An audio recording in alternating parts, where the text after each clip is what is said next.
Juan, Elizabeth, Sudabe, Tabitha, Misha. Irene. European Corner.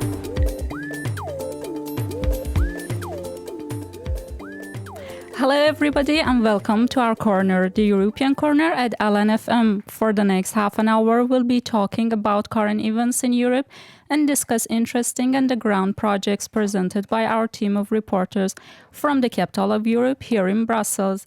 We'll be with you throughout the show, and here with me in the studio is Umut. Hello Umut. Hello, Sudi. That's exactly what we love. I mean, to be with all of you from across Europe. So, for us, it's very important that you send your opinions, point of views, ideas, and even, why not, criticism to our email address. What's our email?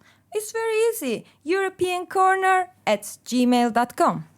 Thanks, and please tell us what we're going to discover in the next 30 minutes. Okay, we are going to talk about democracy, farmers' demonstration, corruption, and have a report about EU Committee of Region. We will discover that in few minutes. A little later, we will also have an exciting quiz with you. Will be also point of in our corner. And we will finish with report about the big lottery winner. That's all I can say for the moment. For the moment? Yeah, for the moment. Okay, thanks. Now it's time to have a review of this week's news. Newsweek.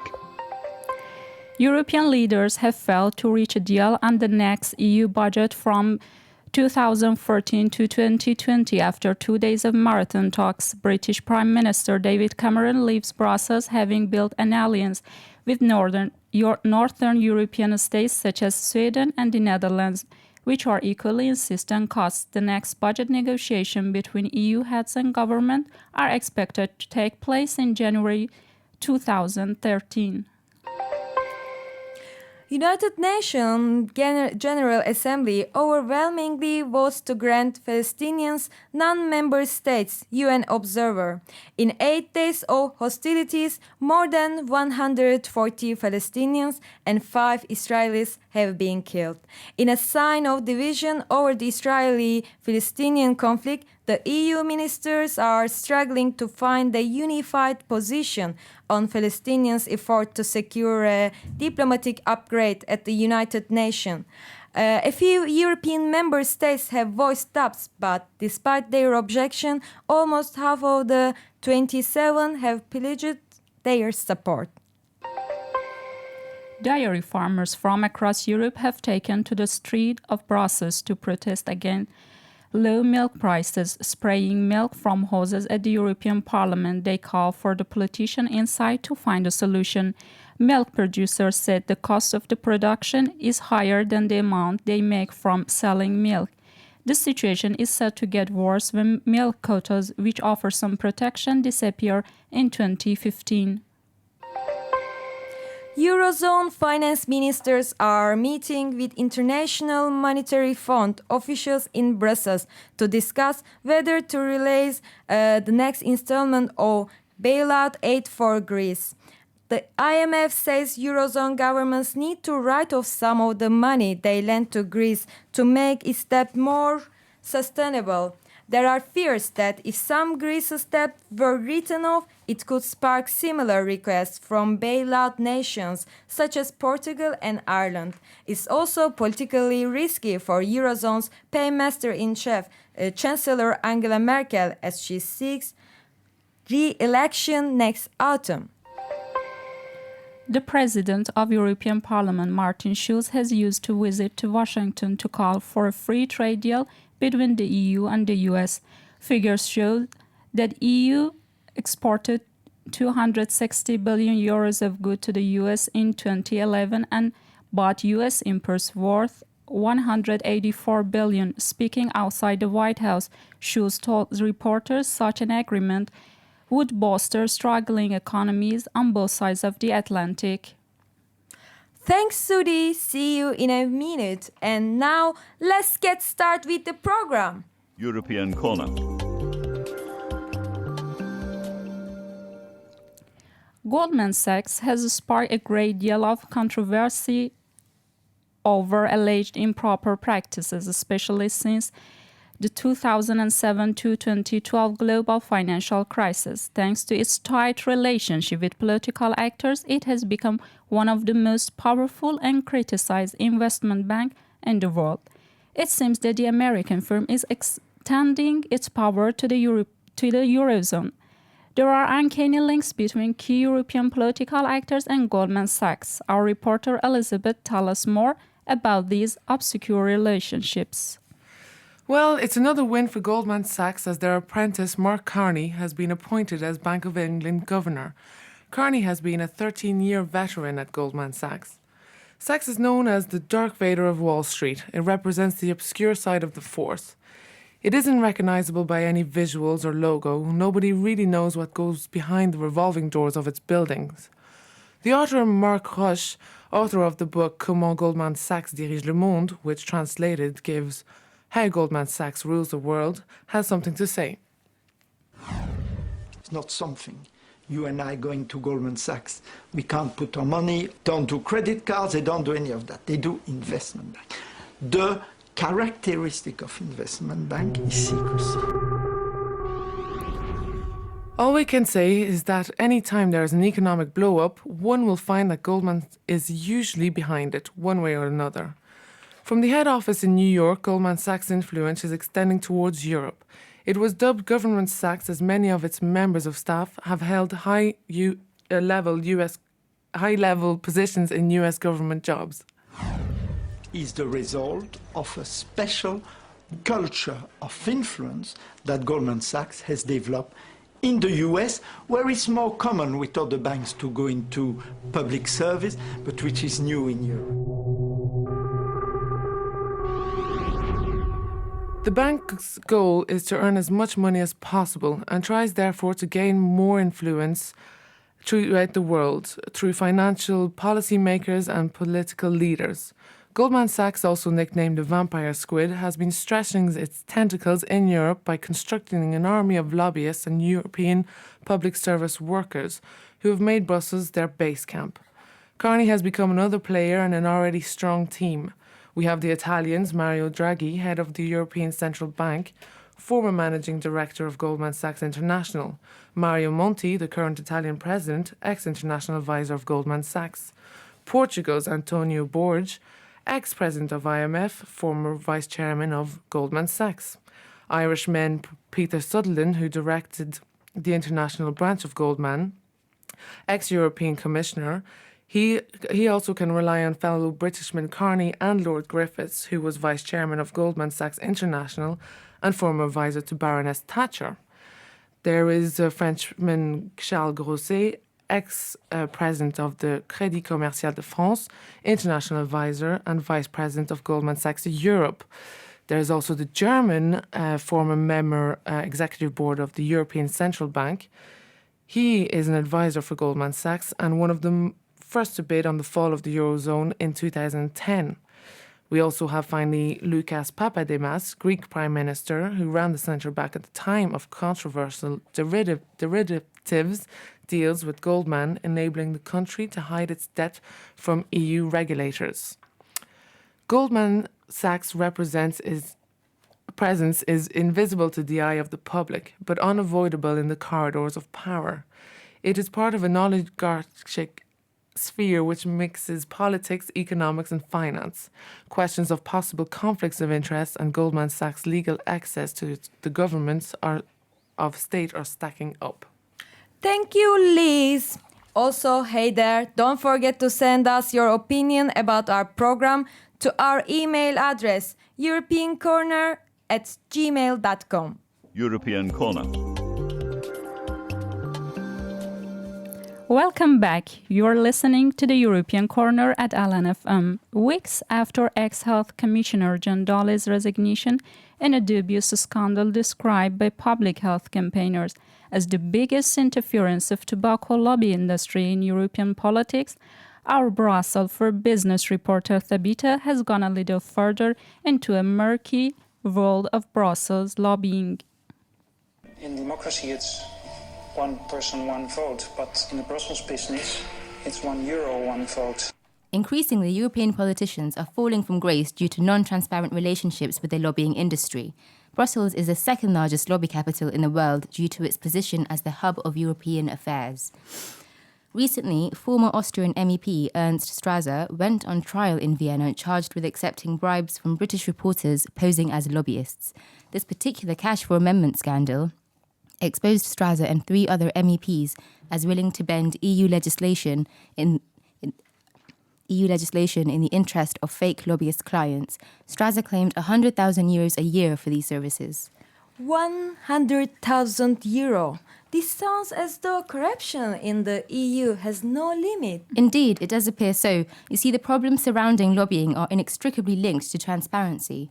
Corporate lobbying is rife in the Commission and holds significant influence in EU decision-making. Reporters suggest that corruption is costing the European Union's economy about 120 billion euros a year. Precisely. That's more or less the size of the EU's annual budget. As we saw with the Commission's messy handling of the Dali case, which was characterised by improvisation rather than clear, transparent procedures, raises a lot more questions than answers. So, what's the EU doing about it? Well, Romanian MEP and staunch anti-corruption warrior Monica Macovei has been trying to raise awareness about corruption for years and came up with a report on anti-corruption in the EU, which was adopted by a majority vote of 533 in the European Parliament. 533 votes. It was a large majority, but it didn't come out of the blue. I worked for months to get this majority, and not everyone wanted from the very beginning to have a resolution on anti-corruption. But this is life, and the result counts. Now, the aim of this resolution is first to give political support to this mechanism to evaluate anti-corruption at the level of the European Union. It's a very thin line between lobbying and inappropriate influence, and this just highlights the need for more transparency, which up until this point, according to the Commission, works well. That's just not good enough. Quiz time. Okay, now it's the time for our quiz to find out something new about Europe. We have Misha, Liz, Tabita, and Irene in the studio to answer our European question. Let's start with you, Tabita. Are you ready? I am indeed. Okay, your question is coming. Who is the worst finance minister in the EU, according to the last Financial Times survey? I couldn't even name you one EU finance minister. Really? Yeah. Oh, okay, I will give the answer, don't worry. It's Spanish Minister Luis de Guindos. Okay. Okay, Misha, it's turn for you. Can you tell us how many bottles of wine are in the EU wine cellar? Well, I have no precise idea, but I'd say at least about, I don't know, around 50,000? No. No? Well... Oh, 50,000. Yeah. Oh, yeah, it can be saying 42,000 that was bottles close. of wine, yeah. That's a good guess. Okay, Liz, it's your turn. What is the life expectancy in the EU? I'd say around 82 years old, 85. 75. 82. It's probably 70 odd. Really? My grandparents were pretty old. I will tell you the exact number. 78.82. But that's not an age, come on. That's more of a... Okay, my dear Irene, now it's time for you. Do you know which capital city has the largest percentage of non-EU national residents? I think it's in Estonia, but Oh, No, it must be Fantastic. Brussels, come on. You see them walking all around. No, Just she's happen right. to know that. I don't remember the name of the capital. Okay, it's Tallinn. Okay. Hope you enjoy and learn something more about our continent. European Corner. Now here's Misha, who will tell us about the regional development of Europe. On this occasion, he met Wolfgang Petzold, head of unit at the Committee of the Region, taking us into the heart of the debate. Let's hear what they have got to tell us. Well, thank you, Umut. Indeed, for this week's show, I decided to plunge into the epicenter of the regional development, taking you to the institution set up to promoting them throughout Europe, namely the Committee of the Regions. To do so, I've met Mr. Petzold, who's going to try and enlighten us a bit. Let's maybe start by hearing who he is and what he does precisely. I'm Wolfgang Petzold, I'm 55 years old. I'm working for the Committee of the Regions. I'm a head of unit here and I organize, together with my colleagues, events in the Committee of the Regions. But what is this weird-sounding Committee of the Regions? You must admit that not many people have heard of it. When was it created and what role exactly does it play in the European machinery? The Committee of the Regions is a house made for events. We have a lot of rooms available. So we work together with regional offices and associations, sometimes companies here, and they use our rooms for organizing their own events, or we organize events for the Committee of the Regions. And we organize about 200 conferences throughout the year, including 15,000 participants. So in the end, it's all about communication, but Mr. Petzold has worked as Deputy Head of Communication for the European Commission before ending up at the Committee of the Regions. Let's hear what the differences are and what is specific to the COR. Between the Parliament, the Commission, the Council, the Committee of the Regions, there are differences, of course, in size, in role and in perception. So one difference is that the Committee of the Regions is a small institution, I repeat. The other difference is that we speak to a different audience. I worked for DG Regio. There the audience is like managing authorities, so national and local authorities who are dependent on one Commission DG, 1 out of 40 Commission DGs, from whom they get money that they have to spend for good purposes in cities and in regions all over Europe. So that's a principal-agent relationship. The Commission sets rules how this money should be spent, so that's really kind of enforcement or loosely coupled joint government. The committee's role is different insofar as the committee has no money to spend. The committee's region is that it has to give opinions on law in the making. And our clients are, again, regions, but not regions who expect money from us, and the members of the Committee of the Regions. The latter are mayors, presidents of regions, sometimes town councillors, 350 of them. They are all elected politicians and they come to Brussels 5 times a year for 2 days to make decisions on so-called opinions. So the committee can issue opinions on pieces of law, and whether or not these are taken into account by the legislators, so the Council and the European Parliament, depends on the process, on the negotiations. Now getting back at the regional aspect, when hearing people around me, I've heard many of them wishing for a more regional Europe. Many think this will be the best way to give Europe a new identity and benefit from local and regional development before having to endorse European decision-taking they feel as strangers towards. But is this really true, and is there indeed a future for regionalized Europe? I would say the current situation of Europe is, of course, bad in the sense that many people do not trust Europe anymore, and the reason for this is obvious. It's the crisis. People do not think that the euro was such a good idea, and in different countries they are now protesting in the streets. They are not going to vote for whatever politicians, so they are disconnecting from politics. And national politics use Europe sometimes as an excuse, or just last week you could see during the budget negotiation how it works, that everybody agrees immediately, so the heads of and presidents of governments easily agree that Europe did something wrong, not themselves. So I think there's this notion, first of all, that Europe, whether it is a Europe of regions or nation states, doesn't work well. The second question is more related to the question of independent regions, and there you can have very different situations. If you look on the map, you have of course countries like Spain, Austria, Germany, Italy, who have a long tradition of their regions, and where regions have constitutional powers, and not only constitutional but also powers of taxation and public budgets. In these countries, a Europe of regions would more easily work than it would work in a country like Luxembourg, Estonia or Greece. I should add Belgium. Belgium, as a highly federalized country, has also more, let's say, ideas maybe on a Europe of regions than other countries do. But if you ask me whether this is a good idea to have a Europe of regions instead of a Europe of nation states, I would say probably not, because it adds another layer of complexity. However, when people express themselves as independent from a given nation state, it's a decision of the people, so politics have to react on it. If this is a development path, then I think Europe will have to cope with it. To many, the Committee of the Regions appears as a rather obscure institution. It is indeed often criticized, even from within the institutions. Many blame its lack of transparency, its insignificance, and in the end, the annual 80 million euro of its functioning costs. Let's hear what Mr. Petzold responds to this. I can understand that. I think that people, once again, don't really differentiate between the different institutions you have in Brussels. For most of the citizens in the EU, Brussels is far away. It's a center, and I can understand that people say it should be cut, the salary of those people should be cut, or maybe an institution like the Committee of the Region, which is insignificant in its impact, should go away. On the other side, my argument is always, yes, the world can turn around without a Committee of the Regions, but don't forget that regions and cities implement to a high extent public expenditure.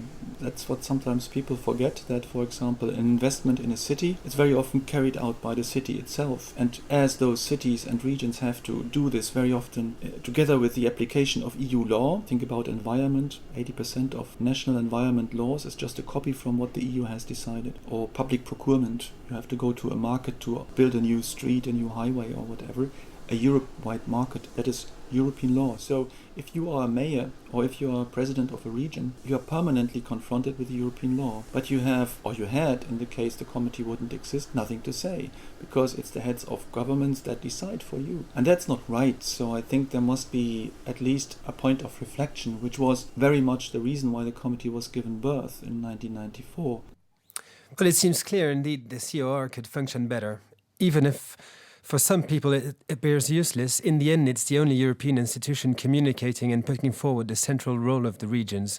But if there was something to change, what would it be? If I would have to make one decision to change the way in which the committee works, I would say that we make until now, next year, or in 2014, in fact, we are 20 years old, and we have still to learn from, not mistakes, but from our experiences. And I would say we should maybe look how we can better organize the way in which we take the knowledge, the experiences, the wisdom on board, also of our opinions, in a more systematic way. So for the time being, it changes, but it's still too much ad hoc, and you can see this in the quality of these opinions. In my view, I would wish that there's a better quality. For example, you have an opinion of 4 or 5 pages. I would wish that each opinion is accompanied by a 50-page report, to say so, which is built on thorough analysis done by local experts.